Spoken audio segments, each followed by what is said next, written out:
우리가 흔히 아는 첩보요원, 스파이 간첩 등으로 불리는 사람들은 정보기관이나 군 소속 요원들로 몰래 외국에서 활동하고 기밀을 빼내 첩보를 수집하는 요원들부터 사람을 죽이고 고문을 집행하는 등 극히 위험한 일을 하는 요원들도 있습니다. 세계적 첩보기관인 이스라엘의 모사드는 폭파, 암살, 납치 같은 위험한 작전과 미인계와 돈을 이용한 포섭에 능통하다는 평을 받고 있는데요. 일례로 1980년대 이스라엘 요원들이 미국의 각종 군사기밀을 사진 촬영하여 빼낸 적이 있는데 그 기밀에는 F-15 전투기의 개량형이나 패트리어트 미사일은 물론 핵무기에 관한 내용마저 포함되어 있었다고 합니다. 물론 이들의 업무 수행은 불법이기 때문에 절대 들키지 않게끔 몰래 활동하는 것이 이들의 목적입니다. 첩보원은 화이트 요원과 블랙 요원으로 나뉘는데요. 화이트 요원은 공식적인 직함을 가지고 있는데 반해 블랙 요원의 경우 그 존재를 드러내지 않는다는 점에서 차이가 있습니다. 이 중 블랙 요원은 본인이 직접 임무를 하거나 제3자를 조종 및 매수해 첩보 임무를 수행하게 하는 경우도 있습니다. 영화나 드라마 등의 창작물에서 묘사되는 쫄쫄이 옷을 입고 적국에 침투하여 암살, 파괴 공작을 벌이는 스파이, 첩보원이 이에 해당하는데요.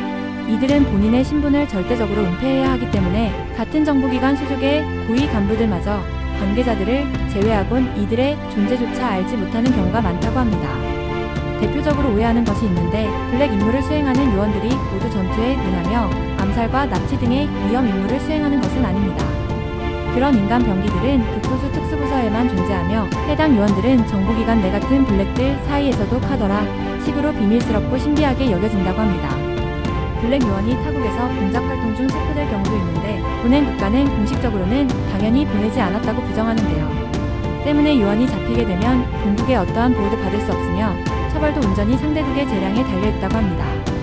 다만 강대국의 경우 상대편에서 자국의 블랙 요원을 붙잡아 처벌을 내릴 경우에 처벌 수위를 생각해서 의외로 관대하게 처벌하는 경우도 있다고 하는데요. 운이 정말 좋을 경우 자국에 잡힌 적국 간첩 혹은 포로와 교환되어 본국으로 돌아올 수도 있는 경우가 있다고 합니다. 블랙 요원을 잡아낸 국가는 수단과 방법을 가리지 않고 알고 있는 모든 것을 실토하게 합니다. 블랙 요원은 잡히면 모진꼴을 당할 것을 알기 때문에 철저하게 신분 이장에 초점을 기울이는데요. 선발할 때부터 사람들 사이에서 절대 눈에 띄지 않으며 한번 보고서는 기억도 못할 만큼 지극히 흔하고 평범하게 생긴 얼굴을 선호한다고 합니다. 즉 영화나 웹툰, 웹소설 등의 매체에서 묘사되는 바와는 달리 눈에 띄게 잘생기거나 키가 큰 사람은 블랙 요원이 되기에 매우 불리하다고 합니다. 이들은 자기 절제력이 몹시 강하고 어려운 상황에서도 쉽게 꺾이지 않으며 튀는 행동은 절대로 하지 않습니다. 정보기관 직원들, 특성상 지능이 높고 능력이 출중한 소위 엘리트라고 불리는 사람들이 많지만 그 중에서도 블랙들은 항상 다양한 환경에서 다양한 신분으로 일을 완벽하게 수행해야 하기에 임기응변이나 순발력 등 모든 방면에서 모난 부분이 없어야 합니다. 반면에 파견된 국가가 이미 간첩의 존재를 알고 있으나 감시만 하는 경우가 있는데요. 간첩이라고 바로 추방시키면 상대국에서도 똑같이 자국의 간첩들을 추방시키거나 보복하는 일도 있기 때문이라고 합니다. 신분 역시 그럴듯한 것으로 철저히 위장하는데 기자, 재외동포, 대기업 주재원, 관광객, 교환교수, 유학생, 무역업자, 현지 기업인 등 외국인으로서는 평범하게 보일 모든 신분을 동원합니다.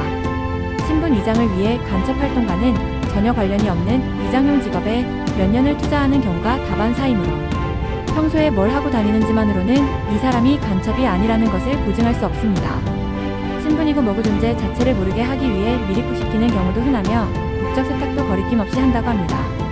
과거 북한이 침투시킨 간첩 무함마드 깐수의 신분은 필리핀 국적의 레바논계 아랍인으로 제2외국어인 한국어를 잘하는 사람이지만 알고 보니 아랍과는 전혀 관계없는 조선족 출신 북한 사람이었다고 합니다.